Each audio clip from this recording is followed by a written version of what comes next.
আৰু আমাৰ ছাত্ৰ ছাত্ৰীসকল ভাষা জ্ঞান টপিকছৰ কাৰণে ভাষা জ্ঞান টেষ্টৰ কাৰণে নৱোদয়ত যিধৰণে কোৱেশ্চন কৰা হয় সেই একেধৰণৰ কোৱেশ্চন এটা লৈ আমি আজি আলোচনা কৰিছোঁ।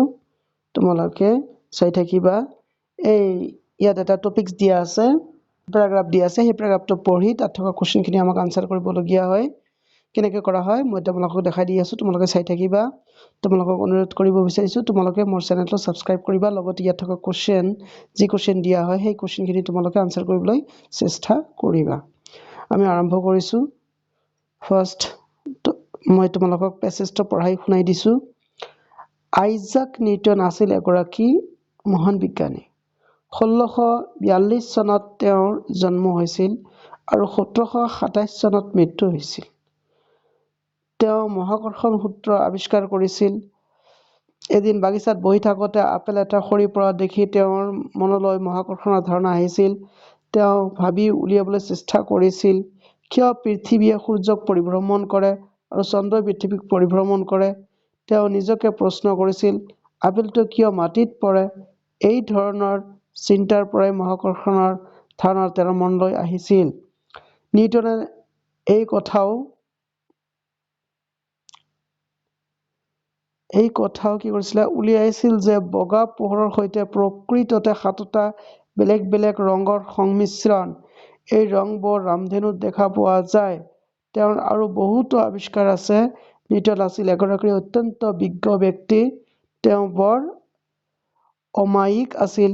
মৃত্যুৰ কিছুদিন পূৰ্বে তেওঁ কৈ গৈছিল মোৰ এনে লাগে মই যেন এটা সাগৰৰ পাৰত খেলি থকা সৰু ল'ৰা। মোৰ সন্মুখত ৰৈ আছে আৱিষ্কাৰ হ'বলগীয়া সাগৰ সদৃশ মহান সত্যৰ ভাণ্ডাৰ। এয়া আছিল আমাৰ মহান বিজ্ঞানী আইজাক নিউটনৰ বিষয়ে এটা টপিক, আৰু ইয়াৰ লগত এছ'চিয়েটেড যিবিলাক কুৱেশ্যন আছে সেই কুৱেশ্যনখিনি আমি ডিল কৰি আছোঁ। তোমালোকে চাবা। ইয়াত আছে তোমালোকৰ 76 নম্বৰ কুৱেশ্যন।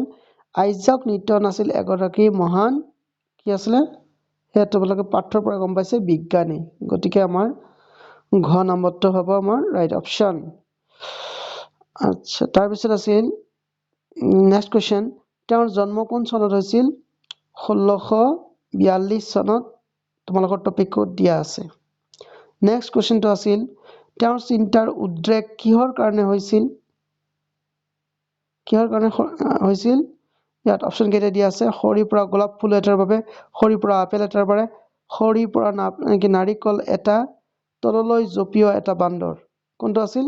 পাঠটোৰ আধাৰত আমি গম পাওঁ ইয়াৰ সৰিৰ পৰা আপেল এটাৰ বাবে, হয়নে? গতিকে আমাৰ খ অপশ্যনটো ৰাইট। নেক্সট কুৱেশ্যনটো আছে তোমালোকৰ বগা পোহৰত কেইটা ৰং থাকে? বগা পোহৰত 7টা ৰং থাকে, যেনেকৈ ৰামধেনুত 7টা ৰং থাকে। আচ্ছা, এতিয়া কথা হ'ল কি পৃথিৱীয়ে কাক পৰিভ্ৰমণ কৰে? পৃথিৱীয়ে সূৰ্যক পৰিভ্ৰমণ কৰে, হয়নে? কাক? সূৰ্যক। তোমালোকৰ কাৰণে এটা কুৱেশ্যন মই ইয়াত থৈ দিছোঁ। সূৰ্যই আকৌ পৰিভ্ৰমণ কৰে। সূৰ্যটো আমাৰ চান যে আছে, চানটো কিন্তু পৰিভ্ৰমণ কৰে, কিন্তু কাৰ চাৰিওফালে পৰিভ্ৰমণ কৰে? এইটোৰ আনচাৰ তোমালোকে কমেণ্টত লিখি পঠিয়াবা, আৰু পঠিওৱাৰ ফলত তোমালোকৰ নিৰ্দিষ্ট তোমালোকে গিফ্ট পাবা। গতিকে গিফ্টৰ আশা কৰি নহয়, একচুৱেলি তোমালোকে ইণ্টাৰেক্ট কৰিবৰ কাৰণে কুৱেশ্যনৰ আনচাৰটো দিবা, আৰু যদি তোমালোকৰ আনচাৰটো ফাৰ্ষ্টতে আহে তেনেহ'লে মই তোমালোকক গিফ্ট প্ৰদান কৰিম। গতিকে তোমালোকে ইতিমধ্যে গম পাইছা যে আমি কি টপিক লৈ ডিছকাছ কৰিলোঁ। গতিকে তোমালোকে লাইক কমেণ্ট শ্বেয়াৰ কৰিবলৈ চেষ্টা কৰিবা, আৰু তেনেকুৱা ভিডিঅ'বিলাক আহি থাকিব।